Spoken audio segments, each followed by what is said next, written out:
प्रभु यीशु मसीह की संगति में बुलाया है। हम आज खुदा की उपस्थिति में हैं, प्रभु की संगति में हैं और वो हमारे बीच में मौजूद है। उसके वायदे सच्चे हैं, उसके वायदे अच्छे हैं, उसके वायदे हमारे जीवन को तब्दील करते हैं, बदलते हैं। यीशु के नाम से हम खुदा का धन्यवाद चाहते हो। हर एक कोई अपने हाथों को उठाए, धन्यवाद करें खुदा का। हालेलुया।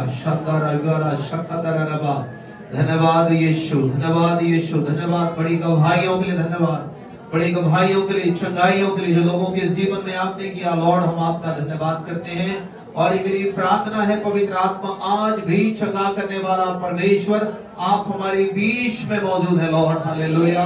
और आज तेरी चंगाइयां यीशु मसीह के सामर्थी नाम से मैं हर एक के जीवन में घोषणा करता हूं।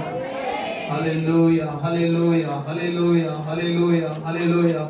तू कभी ना छोड़ेगा, तू कभी ना ठुकराएगा, तू कभी ना छोड़ेगा, तू कभी ना ठुकराएगा।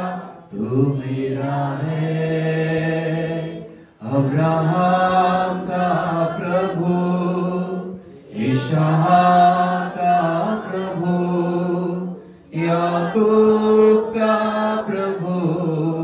तू मेरा है, एक बार फिर से, अब्राहम का प्रभु, इसहाक का प्रभु, याकूब का प्रभु। तू मेरा है। तू कभी ना छोड़ेगा, तू कभी ना ठुकराएगा, तू कभी ना छोड़ेगा, तू कभी ना ठुकराएगा। तू मेरा है, तू मेरा है, तू मेरा है। Yeshu lord, hallelujah. आइए पवित्र आत्मा का स्वागत करें। Thank you lord, hallelujah. We welcome your holy ghost, we welcome your holy spirit. तमाम प्रकार के वचन को सुनने में ओ प्रभु डिस्टर्ब करने वाले अंधकार की आत्मा, वचन को चुराने वाली अंधकार की स्पिरिट है, यीशु के नाम से इस बीच से दूर होने पाए, कलीसिया से दूर होने पाए। अरे के आत्मिक आंखें खुल जाए, आत्मिक कान खुल जाए, आत्मिक हृदय खुल जाए। यदि कोई भी प्रकार की बीमारियां हो, टेंशन, तनाव, चिंताएं, अंधकार के काम अभी भी कहीं किसी के जीवन में काम कर रहा है, तो आज मैं यीशु के सामर्थ्य नाम से उसे डांटता हूं। वो हर एक के जीवन से दूर होने पाए, दूर होने पाए, दूर होने पाए। हड्डियों का दर्द जाओ यीशु के नाम से, शरीर का दर्द जाओ यीशु के नाम से, पेट का दर्द जाओ यीशु के नाम से। सारे जादू टोने के बंधने टूट जाए प्रभु तेरा वचन कहता है नीचा 5 के 12 में, मैं तेरे तंत्र मंत्र का नाश करूंगा। मैं यीशु के नाम से तमाम तंत्र मंत्र के कामों को नष्ट करता हूँ। प्रभु आप हील करें लॉर्ड, चंगा करें खुदावन। प्रभु तेरी आत्मा का स्पर्श यीशु के नाम से हर एक के जीवन में होने का, स्पर्श हर एक के जीवन में होने का। प्रभु तो अनुग्रह कर, मैं हर एक को प्रभु तेरे हाथों में देता हूँ खुदा। मैं धन्यवाद करता हूँ प्रभु, तनाव की आत्मा जा रही है और टेंशन की आत्मा जा रही है और डिप्रेशन की आत्माएं जा रही है।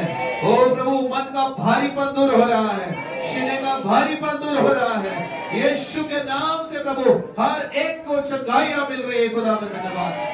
प्रभु ऑनलाइन में जितने लोग हैं आज वो चंगे हो जाए यीशु के नाम से, चंगे हो जाए यीशु के नाम से, चंगे हो जाए यीशु के नाम से।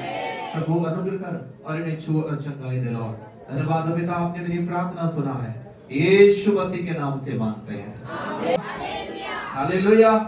हमारे परमेश्वर का नेचर क्या है? What is God's nature? परमेश्वर का नेचर को क्या बोलेंगे? प्रकृति। उसकी प्रकृति क्या है? उसके परमेश्वर की प्रकृति क्या है? बाइबल में क्या लिखा है? जब परमेश्वर ने अब्राहम को बुलाया, जब परमेश्वर ने आदम हवा को बनाया था, अदन की वाटिका में रखा, अदन की वाटिका में रखा, सब कुछ बढ़िया बनाने के बाद परमेश्वर ने क्या बोला है ना? फूलो फलो और पृथ्वी में, है ना? यदि परमेश्वर ने अब्राहम को सुना, अब्राहम को बुलाया, क्या बोला कि मैं तुझे क्या करूंगा? आशीष दूंगा। आमीन। यदि आप यशायाह नबी की किताब चैप्टर 51 वर्स 2, यशायाह नबी की किताब 51 पढ़िए, जल्दी से कोई एक जन निकाल कर पढ़िए। यशायाह नबी की किताब चैप्टर 51 और उसका 2 आयत को पढ़िए। वहां पर क्या लिखा? उसका 2 आयत। अपने मूल पुरुष अब्राहम और अपनी माता सारा पर ध्यान करो, पर क्या करो लिखा है, ध्यान करो। जब वह अकेला था, जब वह अकेला था तभी से मैंने उसे बुलाया और आशीष दी और बढ़ा दिया। सब बोले आमीन, हालेलुया। क्या बोल रहा है, जब वो अकेला थे मैंने उन्हें बुलाया और क्या किया, आशीष किया और उनको आमीन। परमेश्वर के नेचर में ही ब्लेसिंग है, आमीन, है ना। परमेश्वर के नेचर में ही आशीषें हैं। जब हम खुदा के करीब में आते हैं तो हम आशीषित हो जाते हैं, आमीन। उसके लिए आशीषों पाने के लिए कुछ फड़फड़ाने की जरूरत नहीं है। बाइबल में लिखा है परमेश्वर का, है ना, आम का पेड़ में जाओगे तो आप जो है ना, आम के पेड़ को बोलने की जरूरत नहीं है। आम का पेड़ में ही वो नेचर है कि वो आम का फल आपको दे। वैसे प्रकार के परमेश्वर के में ही क्या है, वो नेचर है कि वो खुदा हमें क्या करे, आशीषित करे, आमीन, है ना। यीशु मसीह का नेचर क्या है ना, क्या बोले यीशु मसीह ने यूहन्ना रचित सुसमाचार के 10 अध्याय, है ना, तो एक वचन 10 अध्याय का 10 वचन, यूहन्ना 10 का 10 वचन। लेकिन कई बार इस वचन को यीशु मसीह ने कहा, लेकिन यूहन्ना 10:10 में क्या लिखा है, मैं क्यों आया, है ना, लास्ट नीचे वाला भाग, मैं क्यों आया, मैं इसलिए आया कि वे जीवन पाए और बहुतायत का जीवन, आमीन। तो यीशु मसीह का क्या है, देने के लिए आया था इस पृथ्वी पर, जीवन देने। हम यदि मसीह में हैं तो हम जीवन में हैं, आमीन, हालेलुया। हम मसीह में हैं तो जीवन में हैं। जीवन खुदा ने देने के लिए आया है और यीशु मसीह में है तो हम जीवन में हैं, हालेलुया, हालेलुया, हालेलुया, हालेलुया। प्रभु हमें आशीष देने के लिए, प्रभु हमें जीवन देने के लिए बुलाया है, आमीन। और यदि आज हम उसकी उपस्थिति में हैं, आशीषें भी हमारी हैं और जीवन भी हमारी, आमीन। ये आमीन तो बजा दे, आमीन, हालेलुया, हालेलुया। मैं कुछ बातों को आज जो बातें बताऊंगा, है ना, वो कलीसिया से संबंधित बातें होंगी, है ना। आपको पता है कि जब प्रभु यीशु मसीह का जन्म हुआ, तो प्रभु यीशु मसीह के जन्म होने के समय पर, है ना, गड़रिये जो है ना, चरवाहा जो थे, वो यीशु मसीह को दर्शन करने के लिए गए, क्योंकि स्वर्गदूत ने आकर उनको बताया। और चरवाहे भी जो है ना, वो बैतलहम को गए और यीशु मसीह जहां पर पैदा हुआ था वहां दर्शन करके आए। और कौन गए थे दर्शन करने के लिए, यीशु मसीह का दर्शन जन्म के समय और कौन गए थे, चरवाहे गए थे। और आप ऐसे देख रहे हो जैसे पता नहीं, ज्योतिषी भी गए थे दर्शन करने, है ना। कितने ज्योतिषी गए थे, कितने हैं बहुत सारे ज्योतिषी हैं, लेकिन बाइबल में लिखा है करीबन जो है 3 ऐसे ज्योतिषी हैं जो जिन्होंने सोना, लोबान और गंधरस का भेंट चढ़ाया, ठीक है। वहां पर आपको पता है ज्योतिषी सीधा कहां गए थे, पता है, जो ज्योतिषी थे वो सीधे जो है वो राजा के पास गए, राजा हेरोदेस, उसमें राजा हेरोदेस का समय था। राजा के पास गए और राजा को बोले कि हमें एक तारा, है ना, दिखाई दिया था, और वो तारा का जो उसका जो चिन्ह है वो इस बात को प्रकट करता है कि एक राजकुमार पैदा हुआ, एक राजा पैदा हुआ। तो हेरोदेस, भाई राजकुमार पैदा हुआ तो राजा के घर में जाकर पूछे, तो हेरोदेस को बोले कि एक राजकुमार पैदा हुआ है, वो कहां है, हम उसको दंडवत करने के लिए आए। हेरोदेस चौंक गया, बोला ये कैसी बात है सुन रहा हूं मैं, हमारे घर में कोई राजकुमार नहीं, राजा के घर में राजकुमार पैदा होगा, ये कहां से राजकुमार पैदा हो गया जिसे तुम दर्शन करने बोले। नहीं राजा, ये सच्चाई है, ये तारा जो इस बात को दिखाता है, और ये तारा हमें अगुवाई करते हुए तेरे पास लेकर आया है, तो बताओ कहां है। तो उसने तुरंत अपने सारे पंडितों को बुला लिया। पंडितों को बुलाने के बाद पूछा कि भैया देखो, साथ में देखो कहां है। तो तब फिर बोले कि वो बैतलहम, यहूदा के बैतलहम है। तो ज्योतिषियों को राजा ने कहा जाओ और जाकर पता लगाओ, यदि है तो मुझे भी आकर क्या करना, बता देना, ताकि मैं भी जाऊं और क्या करूं। हालांकि वो दंडवत नहीं करेगा, है ना, लेकिन वो उसको खबर चाहिए था। जब ज्योतिषी वहां पर गए तो सच में राजकुमार था, हमें सच में यीशु मसीह पैदा हुआ, और जैसे बताया गया था वैसे ही हुबहू यीशु मसीह को उन्होंने देखा। वो तारा वहीं जाकर, बाइबल में लिखा, वो तारा वहीं जाकर रुक गया और वो उन्होंने दंडवत किया। लेकिन एक बात जो मैं बताना चाहता हूं वो है दूसरा अध्याय, मत्ती रचित सुसमाचार का दूसरा अध्याय और उसके 11 और 12 वचन में, मत्ती रचित सुसमाचार की किताब उसका दूसरा अध्याय और उसके 11 और 12 वचन में लिखा है, उन्होंने उस घर में पहुंचकर उस बालक को उसकी माता मरियम के साथ देखा और मुंह के बल गिरकर बालक को प्रणाम किया और अपना अपना थैला खोलकर उसको सोना, लोबान और गदरस की भेंट चढ़ाई। 12 वचन ध्यान से सुनो क्या लिखा है। तब स्वप्न में ये चेतावनी पाकर कि हेरोदेस के पास फिर ना जाना, वे दूसरे मार्ग से अपने देश को चले। सब बोले आमीन, हालेलुया। समझ में आया है ना। बाइबल में लिखा है जब वे गए और यीशु मसीह से जब मुलाकात हो गया, यीशु मसीह का जब इन्होंने दर्शन कर लिया, यीशु मसीह से जब आमने सामने भेंट हो गई, उनको क्या मिला? उनको एक दर्शन मिला, उनको एक स्वप्न मिला, उनको एक चेतावनी, बाइबल में लिखा है उनको एक चेतावनी मिली। और वो चेतावनी क्या था? कि जिस रास्ते से तुम आए थे अब उसी रास्ते में वापस मत जाओ। Hallelujah, hallelujah. बाइबल में लिखा है अब तुम्हारा मार्ग दूसरा हो जाए। और यही मसीह जीवन है। हम जब प्रभु के पास आ जाते हैं, हम जब मसीह के पास आ जाते हैं, हम यहाँ पर आके दंडवत करके चले जाएंगे तो कोई काम का नहीं, जैसे आए थे वैसे चले जाएंगे तो कोई काम का नहीं। अभी सुसरा में प्रार्थना करे थे, वहां पर प्रभु तेरी बेटी जैसी आई हो वैसे वापस ना जाए। और सच्चाई यही है कि हम जैसे आए थे यदि वापस वैसे ही जाएंगे तो उसका कोई फायदा नहीं है। मसीह से मुलाकात, हेरोदेस को स्पष्ट चेतावनी मिला, जिस रास्ते से तुम आए थे वही रास्ते से वापस नहीं जाना। मसीह हमारे पथ को बदल देता है। आमीन। मसीह हमारे मार्ग को बदल देता है। मसीह हमारे जीवन के स्टाइल को बदल देता है। हालेलुया। मसीह से मुलाकात हुआ मतलब पुराना जीवन खत्म। दूसरा कुरिन्थी की किताब 5 अध्याय के 17 वचन में लिखा है जो प्रभु में है, जो मसीह में है, वो क्या है? नई सृष्टि है। पुरानी बातें बीत गई, देखो सब कुछ नया हो गया। Hallelujah, hallelujah, hallelujah. अब जिस रास्ते में आए थे उसी रास्ते में नहीं चल रहे हैं हम लोग। अब हमारा रास्ता चेंज हो गया, हमारे विचार चेंज हो गए, हमारी सोच चेंज हो गया, हमारा मार्ग चेंज हो गया। प्रभु ने सब कुछ क्या कर दिया है? प्रभु ने बदलने के लिए तो आया है। हालेलुया। यीशु मसीह के प्रचार का सबसे पहला शब्द क्या था? मन फिराओ, है ना? क्या था? मन फिराओ, क्योंकि स्वर्ग का राज अब तुम्हारे निकट है। आमीन। मन फिराना मतलब क्या है? मार्ग बदलना, सोच बदलना, विचार। मन को बदलना मतलब ये ऐसा चीप निकाले और दूसरा चीप डाल दिया, ऐसा नहीं है। इसका मतलब है आप अपनी सोच को बदल दीजिए, अपने विचारों को बदल दीजिए, अपने शब्दों को बदल दीजिए, अपने मार्ग को बदल दीजिए, अपने जीवन को बदल दीजिए। इसका मतलब है मन फिराना। आमीन, हालेलुया। और मसीह में आने के बाद ये चीजें, ये बदलाहट हमारे जीवन में होना है। आमीन, हालेलुया।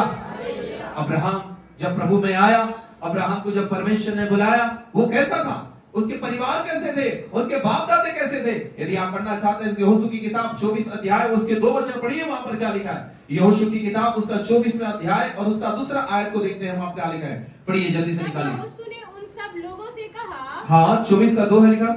हाँ तब यहोशू ने उन सब लोगों से कहा, हाँ इस्राएल का परमेश्वर यहोवा हाँ इस प्रकार कहता है, प्राचीन काल में अब्राहम, हाँ क्या लिखा है? प्राचीन काल में अब्राहम और नाहोर का पिता तेरह, और नाहोर का पिता तेरह, आदि तुम्हारे पुरखा, आदि तुम्हारे पुरखा महानद के उस पार रहते, महानद के उस पार रहते थे। रहते हुए दूसरे देवताओं की उपासना क्या करते थे वो लोग? है ना, ये क्या करते थे? है ना, आप देखिए क्या करते थे। ये परमेश्वर को उपासना करते थे लिखा, ये प्रभु को जानते थे लिखा, ये खुदा यीशु मसीह को जानते थे लिखा? नहीं जानते थे। लेकिन प्रभु ने जब बुलाया, अब्राहम का क्या हो गया? मार्ग बदल गया। आमीन, हालेलुया। उसकी आराधना का स्टाइल बदल गया। अब वो किसकी आराधना कर रहा है? अब वो किसकी वेदी बना रहा है? परमेश्वर है। आमीन। अब किसकी आराधना कर रहा है? परमेश्वर। अब किसके सामने दंडवत कर रहा है? वो परमेश्वर। अब देखो बाइबल में लिखा, वो अब्राहम पूछता था प्रभु जाऊं क्या? प्रभु कह रहा जा, तो अब्राहम जाता था। और इसलिए बाइबल में लिखा है परमेश्वर ने अब्राहम को आशीष दिया। आमीन, हालेलुया। वो जब महानद के उस पार था तभी परमेश्वर ने अब्राहम को आशीष दिया था? नहीं, महानद की उस पार जब प्रभु के मार्गों पर चलना शुरू कर दिया तब परमेश्वर ने अब्राहम को आशीष देना प्रारंभ कर दिया। आमीन, हालेलुया। इसका मतलब यह है ये मसीह में आते हैं, मसीह में आने के बाद हमारे जब मार्ग बदल जाते हैं, सोच बदल जाते हैं, जुबान बदल जाती है, विचारें बदल जाती है। जब हम प्रभु के मार्ग पर चलते हैं, हम वचन को फॉलो करना शुरू करते हैं, प्रभु की संगति में आगे बढ़ना शुरू करते हैं, 100% है हम परमेश्वर की आशीषों को पाते हैं। आमीन, हालेलुया, हालेलुया, हालेलुया। इसलिए मैं बता देना चाहता हूं, मैं इसलिए बता, मैं हम अब कलीसिया हैं, हमको बोलते हैं चर्च, है ना। चर्च क्या है? What is the meaning of church? क्या है कलीसिया, है ना। कलीसिया क्या है? कलीसिया क्या है मैं आपको बताऊं। कलीसिया अर्थात मसीही विश्वासियों का झुंड है। कलीसिया क्या है? मसीही विश्वासियों का झुंड। दूसरे शब्दों में बोलूं, उद्धार पाए हुए लोगों का झुंड। तीसरे शब्दों में बोलूं तो मसीह को ग्रहण करने वाले लोगों का झुंड। यह है कलीसिया। कलीसिया का जो है ना, जो मूल शब्द है एक्लेसिया, जो ग्रीक वर्ड है एक्लेसिया, और उसका मतलब होता है सभा या मंडली। बोलते ना तुम इस मंडली को, ये मंडली, ये मंडली वहां से आया। और ये पैदा कैसे हुआ? जो लोग विश्वास करते गए, प्रेरितों की काम की किताब दूसरे अध्याय में लिखा है, जो मसीह पर विश्वास करते गए, जिन्होंने यीशु मसीह को ग्रहण करते गए, उन्होंने बपतिस्मा लेते गए, और उस झुंड में क्या होते गए? लिखा है मिलते गए। तो ये क्या बन गए? विश्वासियों का झुंड, विश्वासियों का समूह। आमीन। कलीसिया क्या है? बोलो बोलो, कलीसिया क्या है?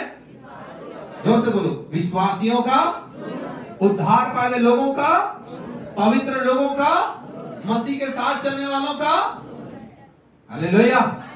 ये याद रखना है। क्या है कलीसिया? कोई पूछे क्या है कलीसिया, क्या कलीसिया जाते हो? कलीसिया क्या होता है? भैया ये विश्वास करने वालों के झुंड एकत्र होकर हम परमेश्वर की आराधना करते हैं, एकत्र होकर हम परमेश्वर के वचन को सीखते हैं, एकत्र होकर हम खुदा की इबादत करते हैं, परमेश्वर से प्रार्थना करते हैं। यह है विश्वासियों का झुंड।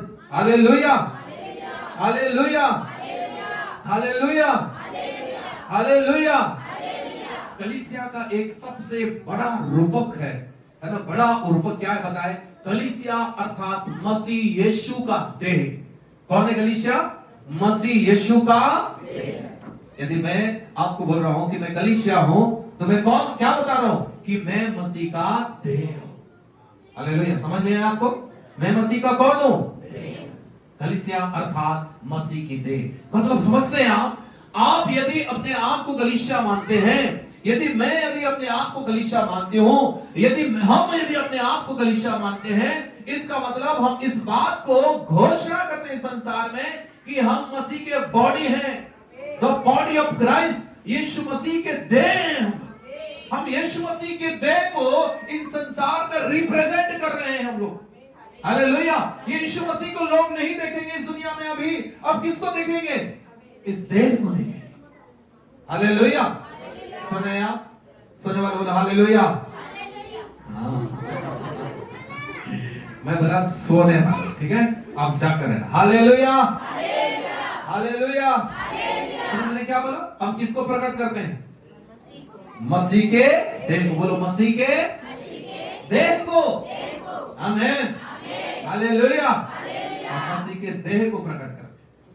अब देखो मेरी जुबान आपको समझ में आ गई है ना। अब बताओ, यदि डॉगी की तरफ वो बात करूं तो बोले यार ये इंसान की तरह दिखता है, डॉगी की तरह कैसे कैसे बात कर। मैं बहुत गंभीर बातें बता, ध्यान से सुनना। अब बोलेंगे ये इंसान की तरह दिखता है, ये डॉगी की तरह कैसे बोलता है? बोलेंगे नहीं बोलेंगे? बोलेंगे ये तो नेचर तो खराब है।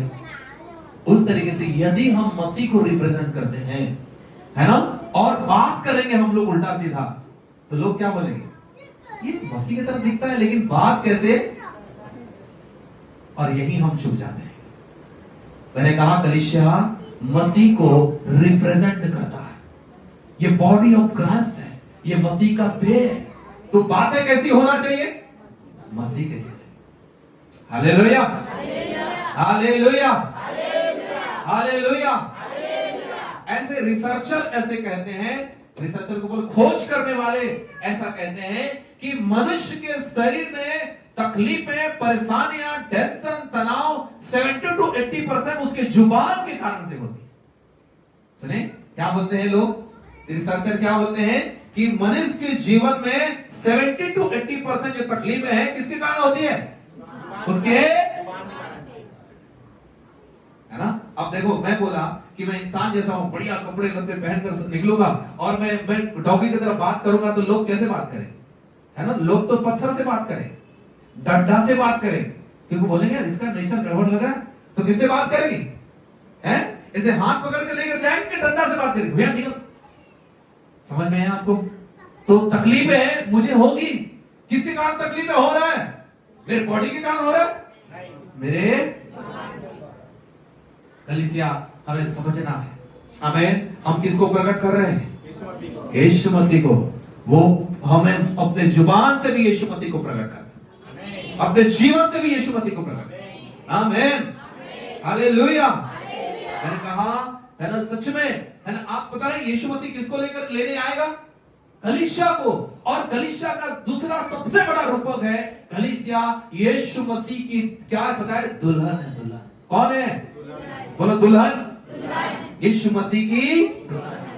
Hallelujah, hallelujah. किसको लेने आएगा यीशु मसीह? अपनी। और वो दुल्हन कौन है? कलीसिया है, वो बॉडी है। Hallelujah, hallelujah, hallelujah, hallelujah. और यदि वो सच में है ना, चर्च आने वाले हो सकते हैं, बाइबल पढ़ने वाले हो सकते हैं, आराधना करने वाले हो सकते हैं, प्रार्थना करने वाले हो सकते हैं, लेकिन सच में मसीह की दुल्हन नहीं है, तो हम प्रभु के साथ नहीं जा सकते। समझ में आया मैं क्या बोल? आप चर्च आ रहे हैं, आप प्रार्थना कर रहे हैं, आप आराधना कर रहे हैं, आप सब कुछ कर रहे हैं, लेकिन यदि सच में मसीह की क्या नहीं है, आप दुल्हन नहीं है, तो आप जाएंगे मसीह के साथ? क्योंकि यीशु मसीह ने साफ कहा, मैं किसको लेने आऊंगा? अपनी। हालेलुया। यीशु मसीह अपने दुल्हन के प्रति बहुत संवेदनशील है, बहुत सेंसिटिव है। हालेलुया। और वो कौन है? बोले हम है। कौन है? हम कलीसिया। Hallelujah, hallelujah, hallelujah. और इसके लिए हमें बहुत अपने आप को सावधानी बरतनी है। आमीन।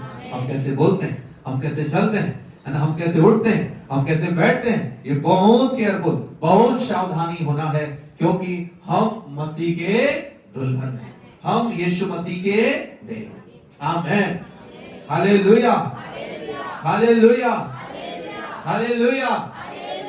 एक बार उनके साजवान को मैं ऐसा देख रहा था, उन्होंने कहे कि कई लोग आज कलीसिया के बारे में कुछ भी बोलते हैं, ये ऐसा लोग हैं, ये वैसा लोग हैं, ऐसा लोग हैं, वैसा लोग हैं। सुनो, उन्होंने बढ़िया कहा कि आप यहाँ पर जितने लोग हो, है यदि आपकी पत्नी के बारे में, आपकी दुल्हन के बारे में कोई बात करे तो कैसा लगेगा? आप बोलोगे ठीक है चलो रहे तो, माफ कर दो, ऐसे बोलेंगे क्या? नहीं माफ करेगा ना, छोड़ेंगे क्या? कोई पत्नी के बारे में हमारे बोल दे तेरी पत्नी ऐसी है करके, है ना, भले हम लोग लूले लगड़े रहेंगे, लेकिन क्या करेंगे हम? लड़ेंगे। बोले तू कैसे बोले? समझ में आएगी? लड़ेंगे हम लोग। बोले कैसे तूने मेरी पत्नी के बारे में ऐसा बोल, तूने कैसे ऐसा बात निकाल दिया तेरे जुबान से? अब सुनो ध्यान से, अब बताओ कलीसिया के बारे में जो लोग बोल रहे हैं, वो दुल्हा छोड़ेगा? छोड़ेगा क्या? कभी नहीं छोड़ेगा। इसलिए बाइबल में लिखा है पलटा हमको नहीं लेना है, पलटा कौन लेगा? आमीन, हालेलुया। दुल्हन सेफ है, आमीन, सुरक्षित है, क्योंकि दुल्हा उसका पलटा लेने वाला, दुल्हा उसका न्याय करने वाला, वो लड़ने वाला है यीशु के नाम। आमीन, हालेलुया। जो लोग बोलेंगे कि कुछ भी बोलकर बच जाएंगे, ऐसा हो नहीं सकता कि दुल्हा उनको कुछ ना बोले। हालेलुया, है ना। हम मसीह के, लेकिन याद रखना हम कौन है ना, हम यीशु मसीह की देह है, उसकी दुल्हन है, और हमें बहुत ही सतर्क के साथ अपने जिंदगी को व्यतीत करना। एक बात और ध्यान से सुनना, आज जानते हैं आज कि हर एक ओरिजिनल चीज का एक 100% डुप्लीकेट बनता है ना। हर एक ओरिजिनल चीज का एक डुप्लीकेट रहता है। ऐसा कोई चीज नहीं है इस दुनिया में जिसका ओरिजिनल भी हो और डुप्लीकेट। दुकान में भी जाए क्या बोलते हैं? ओरिजिनल वाला लगाओ भैया कि डुप्लीकेट वाला लगा, है ना, बोलते हैं कि नहीं बोलते? हर एक चीज का डुप्लीकेट है, और आज कलीसिया में भी यही हो रहा है। आपको यीशु मसीह ने बताया, ये नई बात नहीं, यीशु मसीह ने बता दिया था। बहुत सारे लोग आएंगे तुम्हें धोखा देंगे, बहुत सारे लोग आएंगे तुम्हें चिकनी चुपड़ी बातों में बहका देंगे, बहुत सारे लोग आएंगे ये गलत है, वे सही है, वो सही है, ये सारी बहुत सारी ऐसी बातें करेंगे और तुम्हें भरमाने की कोशिश करेंगे। बढ़िया बढ़िया बातें बोलेंगे, बढ़िया बढ़िया भविष्यवाणी होगी, बढ़िया बढ़िया बातें, है ना, यहाँ वहां की बहुत सारी बातें होंगी, है ना, और है ना तुम्हें क्या करना चाहिए? चुराने की कोशिश करेंगे। लेकिन कलीसिया याद रखना, हमारी जो है हमारा जो है ना ओरिजिनलिटी क्या है पता है, वो है हमारा उद्धार। आमेन। वो है परमेश्वर का वचन। Hallelujah, hallelujah. भविष्यवाणी होगी तो डर जाएगी, लिखा है कि नहीं? भविष्यवाणी भी होगी तो क्या हो जाएगा? अद्भुत काम भी होगा तो क्या होगा? टल सकता है, लेकिन खुदा का प्रेम कभी टलेगा क्या? क्रूस कभी टलेगा क्या? उसके दिए हुए उद्धार कभी टलेगा क्या? उसके किए हुए लहू का काम टलेगा क्या? नहीं टलेगा। और यदि हमारा विश्वास उसके क्रूस पर, उसके पाए हुए लहू पर, उसके उद्धार कर छुटकारे के काम पर, उसके पुनरुत्थान पर है, तो हम ओरिजिनलिटी में, आमेन, हम ओरिजिनल हैं और सही मार्ग पर हम जा रहे हैं। यीशु के हालेलुया, हालेलुया, हालेलुया। जो सही रीति से जो कलीसिया प्रभु यीशु मसीह के उद्धार पर विश्वास नहीं करती, जो सही रीति से प्रभु यीशु मसीह की इबादत नहीं करती, उसकी महिमा नहीं करती, रियल में वो चर्च नहीं हो सकता। रियल में वो चर्च नहीं हो सकता। हालेलुया। वो कहीं डुप्लीकेट पे चल रहे हैं, है ना? प्रभु के लोगों, हमें पहचानना है और हमें सही मसीह के साथ चलना है, हमें सही उद्धार के साथ चलना है। हम किसको प्रेजेंट कर रहे हैं? है ना? मसीह के। हालेलुया। और हमें बहुत सावधानी के साथ अपने आत्मिक जीवन को जीना है यीशु के नाम से। आमेन, हालेलुया, हालेलुया। हम लिखा है हम प्रभु के साथ चलेंगे, उसके वचन के साथ चलेंगे। मैंने इसमें शुरुआत में कहा था, परमेश्वर का नेचर ही ये है कि आप उसके संग रहोगे और आशीषित रह जाओगे। आमेन। क्योंकि बाइबल में लिखा है, यशायाह 51 के 2 वचन में आपने पढ़ा, अब्राहम को मैंने अकेला बुलाया था, वो तो अकेला था, लेकिन मैंने उसे आशीष दिया और उसको क्या कर दिया? प्रभु ने हमें बुलाया है। हालेलुया। और विश्वास करिए, हम प्रभु के साथ चलेंगे, हम आशीषित भी होंगे और फलवंत भी होंगे यीशु मसीह के नाम। हालेलुया। हम पढ़ेंगे, 100% पढ़ेंगे यीशु के नाम से। लोग कुछ भी बोले, लेकिन हम विश्वास करते हैं कि हम यीशु मसीह के साथ हैं, तो हम जीवन के साथ हैं यीशु के नाम से। हमसे कोई जीवन छीन नहीं सकता। इसलिए लिखा है रोमियो 8 अध्याय के 1 वचन में, जो मसीह यीशु के ऊपर विश्वास करता है, उन पर कोई दंड की आज्ञा। आमेन। क्या मसीह पर विश्वास करते हैं तो हमारे पर कोई दंड का अधिकार नहीं है यीशु के नाम से। आमेन, हालेलुया, हालेलुया, हालेलुया। एक और बात जो आज मैं बताऊंगा वो कलीसिया से संबंधित है, कलीसिया से संबंधित है। और आत्मा में इन बातों को मैंने महसूस किया, और मैं पिछले संडे से इन बातों को आत्मा में महसूस किया, और मैंने सोचा कि इन बातों को मैं थोड़ा सा समय लेकर आपको बताऊं। और वो पाया जाता है पहला कुरिन्थियों की किताब, पहला कुरिन्थियों की किताब, और उसके 1 अध्याय उसके 4 वचन से लेकर उसके 9 वचन तक मैं पढ़ूंगा। ठीक है? पहला कुरिन्थियों की किताब 1 अध्याय उसके 4 वचन से लेके उसके 9 वचन तक मैं पढ़ूंगा। वहां पर इस प्रकार से लिखा है, मैं तुम्हारे विषय में अपने परमेश्वर, ये कुरिन्थी की कलीसिया को लिखा, ये चर्च, ठीक है, चर्च को ये पत्री पौलुस लिख रहा है। 1 कोरिन्थियन चैप्टर 1 वर्स 4 to 9 मैं पढ़ रहा हूं। मैं तुम्हारे विषय में अपने परमेश्वर का धन्यवाद सदा करता हूं, इसलिए कि परमेश्वर का यह अनुग्रह तुम पर मसीह यीशु में हुआ है, कि उसमें होकर तुम हर बात में, अर्थात सारे वचन और सारे ज्ञान में धनी किए गए, कि मसीह की गवाही तुम में पक्की निकली, यहां तक कि किसी वरदान में तुम्हें घटी नहीं हुआ, और तुम हमारे प्रभु यीशु मसीह के प्रकट होने और प्रकट होने की बाट जोते रहते हो। वह तुम्हें अंत तक दृढ़ भी करेगा कि तुम हमारे प्रभु यीशु मसीह के दिन में निर्दोष ठहरो। आमेन।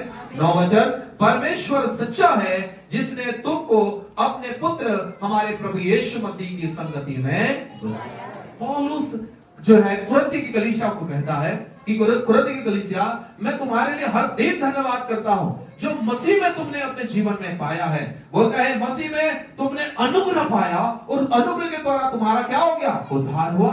उस अनुग्रह के द्वारा तुम्हारा उद्धार हुआ, और केवल उद्धार नहीं हुआ, लिखा है तुम सारे क्षेत्र में धनी किए गए हो। आमेन। तुम वचन में धनी किए गए हो, है ना, और तुम ज्ञान में धनी किए गए हो, तुम वस्तुओं में धनी किए गए हो। प्रभु का धन्यवाद है कि मसीह में आने के बाद तुम हर क्षेत्र में क्यों हो? धनवान हो। तुम्हें वचन का ज्ञान है, तुम्हें ज्ञान का ज्ञान है, तुम्हें धन का, सारी चीजों में तुम धनी किए गए। और बाइबल में 7 वचन में लिखा है, यहां तक कि किसी वरदान में भी तुम्हें क्या नहीं है? आमेन, हालेलुया, वरदान कहां से मिलते हैं? पवित्र आत्मा से। आमीन। इसका मतलब केवल उद्धार पाए हुए हो, ज्ञान नहीं, परंतु अब तुम्हारे अंदर क्या पाया जाता है? पवित्र आत्मा भी पाया जाता है। और उस पवित्र आत्मा के द्वारा तुम्हें क्या मिला है? वरदान। तुम्हें वरदान मिला है। हालेलुया। भविष्यवाणी का वरदान, चंगाई का वरदान, छुटकारे का वरदान, प्रार्थना करने का वरदान, पहुंचाई करने का वरदान, और आश्चर्य वो बहुत सारे और कई वरदान है बाइबल, 9 वरदान है बाइबल में। तुम 9 वरदानों से भरपूर हो। Praise the Lord. प्रभु की महिमा हो। अद्भुत काम आपके जीवन के द्वारा हो रहे हैं और तुमने वरदान पाए। Hallelujah, hallelujah.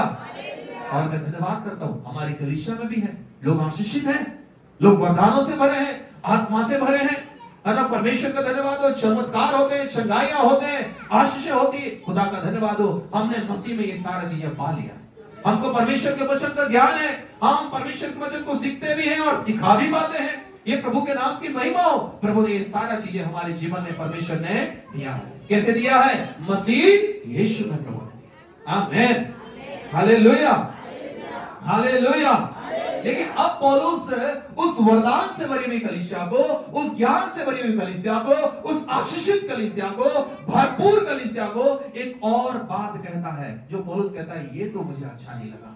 जो नीचे कहता है वो है, आप पढ़ेंगे, है ना, उसके कुछ वचन को पढ़ेंगे हम लोग, जो पाया जाता है उसके 10 वचन से। हे भाइयों, मैं तुमसे हमारे प्रभु यीशु मसीह के नाम से विनती करता हूं कि तुम सब एक ही बात कहो और तुम में फूट न हो, परंतु एक ही मन और एक ही मत होकर मिले।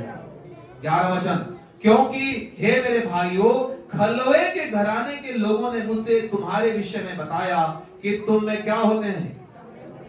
जोर से बोले, क्या होते हैं? क्या होते हैं? अब बताओ, ये कलीसिया वरदान से भरा, उद्धार से भरा है, अनुग्रह से भरा है, वचन के ज्ञान से भरा है, आत्मा से भरा है, कोई भी चीजों में कमी नहीं है। लेकिन क्या सुनाई में आ रहा है कि इनके बीच में क्या है? फूट पड़े हुए हैं, झगड़े हो रहे हैं। एक परिवार के अंदर परिवार बात नहीं करता, आपस में बात नहीं करते, मिलते नहीं है, डा करते हैं, वो अच्छा नहीं है, ये अच्छी नहीं है, वो बढ़िया नहीं है, वो बढ़ाना नहीं है। तो क्या ये वरदानों से भरा, ये स्वर्ग में भी ऐसा होगा क्या? स्वर्ग में भी ऐसा होगा क्या? प्रभु के लोगों, ये कुरिन्थ की कलीसिया की एक माइनस पॉइंट था। आप जानते हो सबसे ज्यादा वरदान और आत्मा के विषय में कौन सी कलीसिया के लिए लिखा है? कुरिन्थ की कलीसिया। लेकिन उस कलीसिया में पौलुस कहता है, मैंने एक और बात सुना है, और वो क्या है? कि तुम में क्या हो रहे हैं? झगड़े हो रहे हैं, फूट पड़े हुए। कितने भी आत्मा से भरे हो, कितने भी प्रार्थना कर रहे हो, कितना भी वचन का ज्ञान हो, कितने भी आशीषित हो, यदि कलीसिया में जिस परिवार में फूट पड़ गया, जिस परिवार में झगड़ा शुरू हो गया, जिस परिवार में कलह शुरू हो गया, कपट शुरू हो गया, वो कलीसिया, वो परिवार कभी नहीं टिकेगा, वो टूट जाएगा, वो बिखर जाएगा। और पौलुस कहता है, ये मैं क्या सुन रहा हूं? और आगे क्या लिखता है पौलुस? पता है, मैंने सुना है, कुछ लोग बोल रहे हैं मैं पौलुस का हूं, कुछ लोग बोलते हैं मैं अपुल्लोस का हूं, कुछ बोलता है मैं फलाना का हूं, मैं इसका हूं। बोले क्या मसीह के हम नहीं है क्या? हालेलुया। क्या हम मसीह के नहीं है? क्या मसीह भी बट गया है क्या? नहीं। पौलुस कहता है, एक ही मसीह, एक ही विश्वास और एक ही बपतिस्मा और एक ही कलीसिया है। आमीन। इसमें कोई बंटवारा नहीं है, इसमें कोई डिवाइडेशन नहीं है। हालेलुया। लेकिन आज शैतान का कलीसिया, देखो कलीसिया बढ़ेगा, कलीसिया आशीषित होगा, लेकिन बताए शैतान जो है, हर बढ़ने वाली कलीसिया, हर बनने वाली कलीसिया, हर आत्मिक कलीसिया, हर आशीषित कलीसिया के ऊपर शैतान टारगेट करेगा, कमियां निकालेगा, और क्या होते जाएंगे? उसमें फूट पड़ते जाएंगे, झगड़े होते जाएंगे। और मैं चाहता हूं कि मैंने थोड़ा सा सुना भी, और मुझे बहुत बुरा लगा मुझे, कि हर दिन मैं कलीसिया में आत्मा में होकर सिखाता हूं, घंटों प्रार्थना करके मैं आता हूं, ये प्रभु मेरे कलीसिया के लोग वो वचन पाए, वो शिक्षा पाए, जिससे ये मजबूत और आत्मिक हो। हालेलुया। लेकिन मैंने कहा, पिछले संडे मुझे इस बात को आभास हुआ, और मैंने कहा सुनिए, हमारे बीच में भी ऐसा हो रहा है। मैं नाम नहीं लूंगा, लेकिन मैं आपको आगाह करना चाहता हूं, ये मेरी बातें नहीं है, ये खुदा की बातें हैं। और ये लड़ाई, ये झगड़े, ये कपट, ये बुरा भला कहना, ये हमारी बस की बात नहीं। हम प्रभु में हैं और एक है, वही एक परमेश्वर ने अपने एक लौते बेटे को भेजकर हमें बचाया है। पिता का 10 बेटा नहीं था, 10 बेटा भेजकर 10 क्रूस में टांगे नहीं, हम एक बेटा के एक क्रूस के द्वारा, उसके एक बेटा के लहू के द्वारा खरीदे गए और छुड़ाए गए लोग हैं। आमेन, हालेलुया। सुना ऑनलाइन चर्च, हम एक प्रभु के द्वारा छुड़ाए गए लोग हैं, है ना। आप देखो घर में भी क्या होता है ना, यदि 3 भाई हैं, 4 भाई हैं, 2 भाई हैं, यदि झगड़े हो जाते हैं, फूट हो जाते हैं, पिता का बनाया बनाया मकान क्या हो जाता है, टूट जाता है, बिखर जाता है, सब खत्म हो जाता है, वो शादी, वो मेहनत, सब खत्म हो जाता है। प्रभु के लोगों, कोई भी विश्वासी किसी भी भाई बहन के प्रति कोई कपट नहीं करेगा। यदि बात नहीं करते, आज जाकर बात करेंगे आप उनसे। शैतान, बाइबल में लिखा है, शैतान को अवसर ना दो। यदि शैतान को अवसर देंगे, अदर की वाटिका में शैतान दरवाजे से घुसा था क्या? नहीं, दरवाजा से नहीं घुसा था वो। बाइबल में लिखा है, छोटी छोटी लोमड़ियां हमारे दाग की बारी को क्या करती है? रौंद देती है, बर्बाद कर देती है। ये छोटी सी चीजें हमारे मन में कपट लेकर चलेंगे। इब्रानी की किताब, याकूब की किताब 5 अध्याय को 16 वचन में क्या लिखा है? लिखा है कि तुम आपस में एक दूसरे के क्या करो? अपराधों को क्षमा करो, पापों को क्षमा करो और एक दूसरे के लिए प्रार्थना करो, तब धर्मी जन की प्रार्थना के प्रभाव से बहुत कुछ। लोग लास्ट वाला लाइन को पढ़ते हैं, धर्मी जन की प्रार्थना के प्रभाव से बहुत कुछ हो सकता है, लेकिन इसके पहले वाला लाइन में लिखा है, तुम पहले एक दूसरे के पापों को क्या करो? क्षमा करो और एक दूसरे के लिए प्रार्थना करो, तब धर्मी जन की प्रार्थना के प्रभाव से बहुत कुछ। मैं यीशु मसीह के नाम से बताना चाहता हूं कि कोई भी हमारे चर्च में, चाहे अमीर हो, गरीब हो, बड़ा हो, छोटा हो, प्रभु के लोगों, किसी प्रकार का कोई भी लड़ाई झगड़ा रगड़े, कोई छल कपट हमारे चर्च में ना पाया जाए। ऐसा है तो मैं यीशु मसीह के नाम से उस शैतान के सारे कामों को आज नष्ट करता हूं। क्योंकि 2 कुरिन्थियों 10 अध्याय के 3, 4, 5 वचन में लिखा है, प्रभु ने हमें गढ़ों को उठाने की ताकत दिया है। आमीन। और मैं उस शैतानी गढ़ को आज उखाड़ कर फेंकता हूं। मैं प्रार्थना करता हूं, यदि शैतान ने आपके मन में, विचारों में यदि किसी प्रकार का कोई डाक कपट डाला था, तो आज वो यीशु के नाम से दूर होने पाए और आप फ्री हो जाओ यीशु के नाम से। और सब एक दूसरे से बात कर सकते हैं, प्रेम से बात कर सकते हैं, एक दूसरे से संभाल सकते हैं, एक दूसरे से मिल सकते हैं। क्योंकि ऐसा कभी शैतान को मौका देंगे तो कभी भी, है ना, वो परिवार को तोड़ने में कसर नहीं छोड़ेगा। यहाँ पर देखिए क्या लिखा है ना, प्रभु का दास कहता है, मैंने सुना कि क्या हो रहा है, तुम्हारे बीच में झगड़े हो रहे हैं। और सुनो, ये चीजें क्यों भी होता है, आप देखो, हम ऐसे मन में नहीं ठानेंगे ना, मैं इससे झगड़ा करूंगा, मैं इससे लड़ाई करूंगा, नहीं, ये एक शैतानी का हथियार है। इसमें किसी की गलती नहीं है, लेकिन ये एक शैतानी हथियार है। पौलुस ने कहा, अंत के दिनों में एक ऐसी आत्मा काम करेगा, लिखा है। पढ़िए 2 तीमुथियुस की किताब निकालिए, 2 तीमुथियुस की किताब और उसके 2 तीमुथियुस की किताब उसका 3रा अध्याय निकालें। 2 तीमुथियुस की किताब उसका 3रा अध्याय, 2 तीमुथियुस की किताब उसका 3रा अध्याय और 1 वचन से पढ़ूंगा मैं। 2 तीमुथियुस की किताब उसका 3रा अध्याय और उसके 1 वचन से पढ़ो, ध्यान से सुनो सब। 2 तीमुथियुस 3 अध्याय 1 वचन। पर यह स्मरण रह कि अंतिम दिनों में कठिन समय आएंगे, क्योंकि मनुष्य क्या हो जाएगा, लिखा है, स्वार्थी हो जाएगा, लोभी हो जाएगा, डिंगमार हो जाएगा, अभिमानी हो जाएगा, निंदक हो जाएगा, माता पिता की आज्ञा का टालने वाला, कृतज्ञ, अपवित्र, दया रही, क्षमा रही, दोष लगाने वाला, असंयमी, कठोर, भले के बैरी, विश्वासघाती, ढीठ, घमंडी और परमेश्वर के नहीं वरन सुख विलास के चाहने वाले हो जाएंगे। 5 वचन, वे भक्ति का भेष तो धरेंगे पर उसकी शक्ति को ना मानेंगे, ऐसों से क्या लगा, परे रहना। इन्हीं में से वे लोग हैं जो घरों में दबे पांव घुस आते हैं और उन दुर्बल स्त्रियों को वश में कर लेते हैं और पापों से दबी और हर प्रकार के विलासाओं के वश में।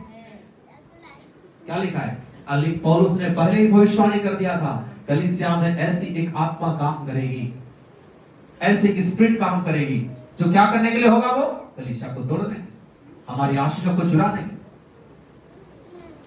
प्रभु के लोगों सावधान, यदि ऐसी आत्माएं काम कर रही है तो वो, अब जानते हैं आप कि है ना, सिंगापुर और चाइना ऐसे कुछ क्षेत्र में फिर से कोरोना का एक नया वेरिएंट आ गया है। और मैंने कल सुना कि रायपुर में ना एक 84 साल का एक बंदा यहाँ की कल डेथ हो गया रायपुर में कोरोना से। एक पेशेंट रायपुर में भी आ गए। ठीक है, आप जानते हैं है ना कि एक ना वो एक बार में 100 लोग नहीं आ गए, एक पेशेंट आए, फिर उसके बाद से धीरे धीरे धीरे धीरे यहां पर जितनी बातें लिखा है, हो सकता है कि उसमें से है ना 10 बातें लिखा है तो एक बातें होगी, 9 बातें नहीं होगा। लेकिन इसका मतलब ये नहीं है 9 बातें नहीं है तो 10 होने तक इंतजार करेंगे। वो एक चीज अभी यदि स्पिरिट काम कर रही है तो उसे पकड़ना है। वो वेरिएंट घुस गया, उसे बाहर निकालना यीशु के नाम से। हाँ, एंटीडोज दो उसको और बाहर निकालो। और एंटीडोज क्या है? शैतान का एंटीडोज क्या है? उसका परमेश्वर का वचन। आमीन, हालेलुया, हालेलुया, हालेलुया। और तब कहीं हम आशीषों में चलेंगे। देखो मैंने कह दिया, शुरुआत में कह दिया, हमारे परमेश्वर के नेचर में ब्लेसिंग है। आप प्रभु के संगति में सिर्फ सिंपली बैठोगे ना तो आशीषित हो जाओ। Hallelujah, hallelujah, hallelujah. आखिरी बार है ना, मेरा समय समाप्त हो गया है। आखिरी बार बताऊंगा, फिर से कुरिन्थ की किताब में आ जाइए। पौलुस कहता है, ठीक है ना, कि तुम्हें ये हो रहे हैं, इस सारे काम हो रहे हैं, लेकिन याद रखना है ये चीजें क्यों हो रही है। शायद तुम में से कोई वरदान के ज्यादा हो गया इसलिए घमंड हो गया, है ना, लड़ाई झगड़े शुरू हो गए, कपट हो गया, इसका उसका शुरू हो गया। शायद तुम धनवान हो गए, शायद तुम्हारा बैंक बैलेंस बढ़ गया, शायद तुम्हारा बहुत सारी चीजें हो गई तुम्हारे घर में, इसलिए तुम्हारे अंदर में ये सारे प्रकार की स्पिरिट काम कर रही है। लेकिन पौलुस कहता है हमें एक चीजों को याद रखना है कि हम कैसे बुलाए गए थे, हम कैसे प्रभु में आए थे। और पौलुस उसको याद दिलाता है उसके 26 वचन में। क्या लिखा है? हे भाइयों, अपने बुलाए जाने को तो सोचो कि न शरीर के अनुसार बहुत ज्ञानवान और न बहुत सामर्थी और न बहुत कुलीन। कुलीन मतलब क्या होता है बताए? प्रतिष्ठित, सम्मानीय, है ना, प्रतिष्ठित है। परंतु कैसे लिखा है? परंतु परमेश्वर ने जगत के किसको चुना है? जगत के मूर्खों को चुन लिया है कि ज्ञान वालों को लज्जित करे, और परमेश्वर ने जगत के निर्बलों को चुन लिया है कि बलवानों को लज्जित करे, और परमेश्वर ने जगत के नीचों और तुच्छों को, वरन जो है भी नहीं उनको भी चुन लिया है कि उन्हें जो है व्यर्थ ठहराए, ताकि कोई प्राणी परमेश्वर के सामने घमंड ना करे। सुने कैसे हम बुलाए गए थे, है ना, हम बहुत, है ना, वो बहुत प्रतिष्ठित थे, सम्मानीय थे, बहुत आशीषित थे। तब प्रभु ने देखा कि इसके धन से काम होगा, इसके बल से काम होगा, इसके बुद्धि से काम होगा। नहीं, बाइबल में लिखा है कि हम कैसे बुलाए गए थे, है ना, जब हम निर्बल थे। आप में से जब प्रभु में आए, है ना, कैसे थे आप? है ना, निर्बल थे, बीमार थे, कर्जे में थे, दुष्ट आत्माओं से पीड़ित में थे, हो सकता है कई प्रकार के डिप्रेशन में थे, निराशा में थे, कई प्रकार की चीजों में थे। लेकिन प्रभु का धन्यवाद हो, हमें ज्ञान भी नहीं था, हम क्या करना चाहिए, कैसे चलेंगे, क्या करेंगे। तो खुदा का धन्यवाद हो, प्रभु ने हम निर्बलों को चुना है। आमीन, हालेलुया, कि हम बलवानों को लज्जित करें। आमीन, प्रभु ने हम मूर्खों को चुना कि हम क्या करेंगे, ज्ञानवानों को लज्जित करें। हालेलुया, प्रभु इसलिए लिखा है यदि कोई घमंड करे तो किसमें घमंड करे?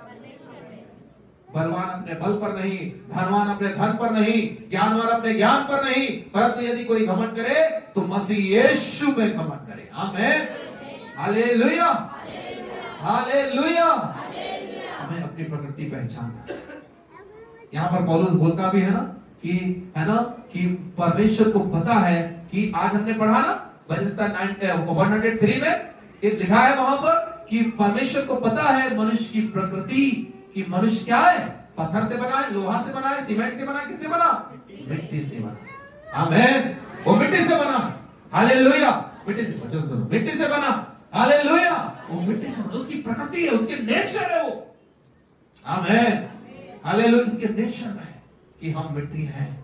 और याद रखना, हमें अपनी पहचान है। हाँ, प्रभु में है तो हम बढ़ेंगे, ईश्वर के नाम से हम बढ़ेंगे। हमने पिछले संडे प्रचार किया था कि हम निचले स्तर के लोग नहीं हैं, हम तो स्वर्गीय स्थानों के लोग हैं। बाइबल में लिखा है कि परमेश्वर ने हमें उठाया और कहां बैठा दिया है ना, सिंहासन में, स्वर्गीय स्थानों के ऊंचे स्थानों में बैठा दिया। हम आशीषित है ईश्वर में। आप ब्लेस्ड है यीशु के नाम से। लेकिन हमें नहीं भूलना कि हमारा जो ऊंचा पद है वो मसीह ने हमें दिया है। आमीन। मसीह के अनुग्रह से मिला, मसीह की दया से मिला, मसीह की कृपा से मिला। हम कुछ भी नहीं थे, लेकिन ये जो कुछ भी है किसकी दया से है? हालेलुया। हम आजाद है, आशीषित है, स्वतंत्र है, चंगा है, ब्लेस्ड है। किसके द्वारा? यीशु मसीह के द्वारा। हमें कभी भी नहीं भूलना चाहिए कि हम कौन हैं। हालेलुया। एक देश में एक अच्छा मंत्री था और वो बहुत ही दयालु व्यक्ति था, बहुत ही ईमानदार व्यक्ति था। राजा उससे बहुत प्रसन्न था, राजा बहुत खुश रहता था। जो भी मंत्री बोलता था ना, राजा उसे मान लेता था।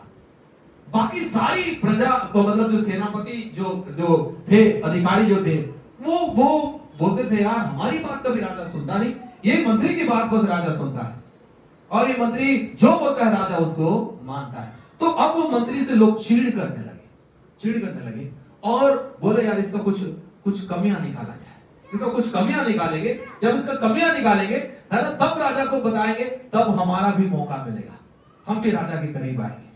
तो राजा के करीब, राजा को खुश करने के लिए ये लोग मंत्री की कमियां निकालना शुरू करें। तो मंत्री का पीछा करने लगे, कुछ जासूस लगे, पीछा करने लगे। तो एक चीजें उन्होंने देखा कि मंत्री जब भी अपने घर से, बंगले से बाहर निकलता है राज दरबार में जाने के लिए, राजा के पास जाने के लिए, तो वहां पर जो है मंत्री बंगले से निकलने के बाद वहां पर एक झोपड़ी के पास जाता है, एक झोपड़ी अंदर घुसता है, 2 मिनट वहां से निकलकर तब फिर वो जाता है। जब राजमहल से आता है फिर से पहले वो झोपड़ी में जाता है, फिर झोपड़ी से फिर वो जो है अपने बंगले में आता है। तो इन्होंने कहा ये झोपड़ी में क्या है, ये मंत्री रोज दिन झोपड़ी क्यों जाता है? तो इन्होंने जाकर देखा तो वहां पर एक बक्सा था, एक पुराना फटा टूटा एक बक्सा वहां पर रखा हुआ था। इन्होंने बोले होल और उसमें ताला लगा है। बोले ए मंत्री का है, मतलब ये कुछ चुरा के ला रहा है, उधर राजा को उल्लू बना रहा है, चुरा के ला रहा है, और या तो ये जासूसी कर रहा है या तो ये चोर है और ये चापलूसी कर रहा है। ये बातें यदि राजा को बता देंगे आज तो मंत्री का काम खत्म। इन्होंने गए राजा को बताया, राजा जी बोले आपको पता है जिस मंत्री के ऊपर तुम भरोसा करते हो, जिसको अपने करीब में रखते हो, वो धोखेबाज है, वो जासूस है, वो चोर है। राजा बोला तुम कैसी बातें कर रहे हो? हाँ राजा ये सच्चाई है, हमने देखा है कि मंत्री क्या करता है, महल से क्या चुरा कर छिपाता है और क्या करता है, हमने सबको पता है। तो राजा बोला क्या पता है तुम? बोले राजा चलिए हम आपको बताते हैं। राजा को दिखाते हैं, देखिए राजा ये है वो बक्सा, ये है वो झोपड़ी, जो मंत्री है ना महल से निकलते ही पहले यहां पर आता है, फिर आपके महल से निकलने के बाद भी वहीं पर जाता है। राजा ने मंत्री को बोला मंत्री इधर आ, मैंने जो तुम्हारे बारे में सुना वो तो मेरे विश्वास के योग्य नहीं है, लेकिन मैंने अपने आंखों से उसे देखा है कि तुम गद्दार हो, तुम चोर हो, तुम मेरे साथ गलत कर रहे हो, तुम जासूस हो। राजा बोला, मंत्री बोला कि राजा साहब ऐसे कैसे बोल सकते हैं आप मुझे, कि मैंने बड़ी ईमानदारी के साथ आपकी सेवा करता हूं, आज तक मैंने 1 रुपया चोरी नहीं किया, मैं जो भी करता हूं विश्वासयोग्यता के साथ करता हूं, तुम झूठ बोल रहे हो। चलो मैं तुम्हारा सारा चीजें दूध का दूध और पानी का पानी करता हूं, है ना। सारे राज को, सेनापति और सारे दल समेत मंत्री को घसीटते हुए वो झोपड़ी पर लेकर गए और बोले ये झोपड़ी किसका है और ये बक्सा किसका है, इस बक्से में क्या तुमने छुपा कर रखा है? बोले खोलो बक्से को। मंत्री बोलता है राजा मत खोलो इसको। बोले तुम अब मुझसे जुबान लड़ाओगे, खोलो इसको। तो वो बोलता है राजा मत खुलवाओ, राजा उसको मत खुलवाओ, मैंने सच में उसमें कुछ नहीं रखा है। तो राजा को और शंका हो जाता है कि जरूर कुछ रखा है इसलिए खुलवा नहीं है। और आपको पता है कि राजा है ना वो दंग करने के कारण से, सब लोग उसको दबाव डालने के कारण से, जब वो मंत्री बक्सा को खोलता है, आपको पता है क्या मिलता है? वहां पर एक पुराने कपड़े मिलते हैं, पुराने कपड़े, पुराने छोटे से बर्तन, उसमें ऐसे पुराने कपड़े, गंदे बर्तन, गंदे लाठी। राजा भी देखकर आश्चर्य होता है, इसमें तो ये पुराने कपड़े हैं। और वो सब लोग देखकर आश्चर्य हो जाते हैं, ये क्या है, ये क्या चीजें हैं? तो मंत्री रोते हुए बोलता है इसलिए तो मैं कह रहा था महाराज कि इसको मत खुलाओ। तो राजा पूछता क्या चीजें हैं, क्यों तुम यहां पर आते थे, क्यों ये बक्से में ये रखे और तुम रोज दिन इस जगह पर आते थे? तो मंत्री बताता है कि आपके राज दरबार में मंत्री बनने से पहले मैं कौन था। ये चीजें मुझे हर दिन एहसास दिलाती है कि मैं एक गरीब और एक भिखारी था, मेरे पास कुछ भी नहीं था। ये तो अनुग्रह है परमेश्वर का कि मुझे ये आपके राज्य में मंत्री पद को मिला है। तो मंत्री पद मिल गया, मैं एक बहुत बड़े बंगले में रहता हूं, अब मैं कार में चल रहा हूं, मेरे पास सब कुछ हो गया, ये घमंड मेरे अंदर ना आए। इसलिए जब भी बंगले से निकलकर आपके महल में जाता हूं राजा, तो मैं अपने आप को देखता हूं कि मैं ये था। और मैं ये था करके जब देखता हूं तो मेरे अंदर ऑटोमेटिक नम्रता से आ जाता है, दीनता आ जाता है, ईमानदारी आ जाता है। जब मैं जाता हूं, वापस आता हूं, तो वापस तो मैं तो मंत्री हूं, मैं उस मंत्री बनकर नहीं आता राजा, फिर से वो जगह में आता हूं और देखता हूं वो तेरी स्थिति ये थी, ये तो अनुग्रह है, तो मैं उस अनुग्रह में फिर से आता हूं। आपको पता है राजा गले से लगा लेता है, हालेलुया, हालेलुया, हालेलुया, और बोलता है देखो तुमने जिस पर शंका किया था ये उसकी पहचान है, और यही इसके कारण से ये ईमानदार है, इसी कारण से मैं उसे प्रेम करता हूं। वैसा भी हमारा भी राजा है। आप कुछ भी नहीं थे जब प्रभु ने हमें चुना था। बाइबल में लिखा है, यही पौलुस कहता है इस बात को कि सुनो तुम कौन थे, तुम तो निर्बल थे, तुम तो कमजोर थे, तुम्हारे पास कुछ नहीं था। यहाँ पर बहुत सारे लोग हैं जिनके पास घर नहीं थे, जिनके पास अच्छे बैंक बैलेंस नहीं थे, हम शरीर में अच्छे चंगाइयों में नहीं जा रहे थे। प्रभु का धन्यवाद हो, मैं कह रहा हूं, मैं जब रायपुर शहर में आया मेरे पास फटे साइकिल भी नहीं थे, बड़ा बैग भी नहीं था, अच्छे बैग भी नहीं थे, साइकिल नहीं था। मैं विश्वास करूं मत मिलाओ, मेरे पैंट को मोड़ता था मैं और मैं साइकिल चलाता था, क्योंकि मेरे साइकिल मेरे पैंट में वो चेन का कवर नहीं होने के कारण से उसके काले लग जाते थे। मैं किसी घर में प्रेयर करूं तो लोगों का नजर वहां जाता था कि ये कैसा है, तो इसलिए मैं मोड़ता था। मैं जानता हूं कि कैसी परिस्थिति होकर मैं आया, ऐसे शायद हम में से हर एक के साथ होगा। हमें कभी परमेश्वर के अनुग्रह को बोलना नहीं। हम किस बात का घमंड करेंगे, हम किस बात पर है ना हम रौब दिखाएंगे, हम किस बात का वो हम बोलेंगे कि हम ये हैं हम वो हैं। प्रभु के लोगों, हम जो कुछ भी हैं किसके अनुग्रह से हैं, इसलिए हम किसके ऊपर घमंड करेंगे। हमारे जीवन में कौन ऊंचा होगा।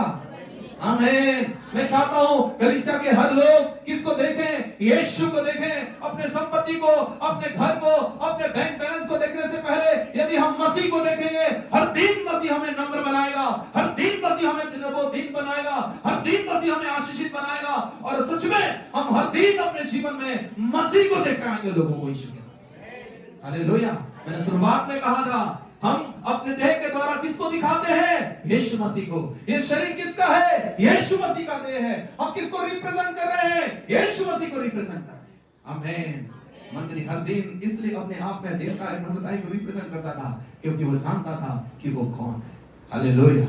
मैं चाहता हूं अपने आंखों को बंद करें, अपने स्थानों पर खड़े हो जाएं। We are nothing without God. हम यीशु मसीह के बगैर कुछ भी नहीं है।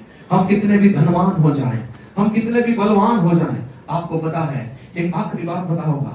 अब्राहम की आशीष जीवन भर बनी रही, लेकिन अब्राहम के साथ जो लूत था उसका भतीजा, वो भी अब्राहम के समान धन में चल रहा था, उसके पास भी सब कुछ थे। लेकिन आपको पता है लूत का भविष्य क्या हुआ। लूत का भविष्य सदोम और गमोरा में सब कुछ क्या हो गया, खत्म हो गया। अब्राहम की आशीष किसी ने छीन नहीं पाया, लेकिन लूत के अहंकार ने, लूत के घमंड ने, धन के धोखा ने, लालच ने, कपट ने क्या कर दिया। आपको पता है अब्राहम और लूत क्यों अलग हुए थे। अब्राहम और लूत के अलग होने का कारण उत्पत्ति की किताब 13वें अध्याय में लिखा है, उनके झगड़े थे, वो आपस में लड़ाइयां कर रहे थे, और लड़ाई करने के कारण से अब्राहम ने कहा ये लड़ाई क्यों होगी। लूत तेरे पास भी संपत्ति है, मेरे पास भी संपत्ति है, तू जो चाहता है जहां पर चले हो जा, लेकिन हमारे बीच में लड़ाई ना हो, क्योंकि लड़ाई होगा तो प्रभु की आशीषें चली जाएगी, प्रभु का अनुग्रह चला जाएगा। मैं चाहता हूं कि कोई भी किसी बात में छल और कपट को पहला स्थान ना दे। कलीसिया हम प्रभु के लोग हैं, हम प्रभु के लोग हैं। We are a one body. हम एक से देह हैं, हम एक समाज हैं, हम एक झुंड हैं, हम एक परिवार हैं। हालेलुया। अपने आंखों को बंद करें, और मैं चाहता हूं अपने आंखों को बंद करके हम अपने आप को देखें कि कहां से प्रभु ने हमें उठाया है, कहां से प्रभु ने हमें लेकर आया है। ऑनलाइन चल आप सुन रहे हैं, कहां से प्रभु ने उठाया है उससे देखें और उस प्रभु का धन्यवाद करें। मैं आत्मा में महसूस कर रहा हूं खुदा की उपस्थिति हमारे बीच में है। वो राजाओं का राजा, प्रभुओं का प्रभु हमारे बीच में है। वो यीशु मसीह की उपस्थिति को मैं महसूस कर रहा हूं। आप उससे देखिए, अपने आंखों से देखिए, वो यीशु हमारे बीच में है, जो आपके जीवन को बदल सकता है, जो आपके घर को बदल सकता है, जो आपके हालातों को बदल सकता है, जो आपके जीवन में अद्भुत काम कर सकता है, जो आपको दीन बना सकता है, नम्र बना सकता है, आशीषों का मूल बना सकता है। मेरे लिए और कोई बड़ा नहीं, मेरे लिए यदि कोई बड़ा है तो मेरा यीशु है करके बोलने वाला वो जरूर से आशीषित होगा यीशु के नाम। उस मंत्री को कभी शर्म नहीं आया, उस झोपड़ी में जाने के लिए उस मंत्री को कभी लाज नहीं आया उस पुराने कपड़े को देखने के लिए। लोग देखते कर शायद उनको शर्म लगा होगा, लेकिन उसे कोई शर्म नहीं था। क्यों? क्योंकि जानता था मैं यहीं से उठा, मैं वहीं से उठा। कहां से प्रभु ने मुझे और आपको उठाया?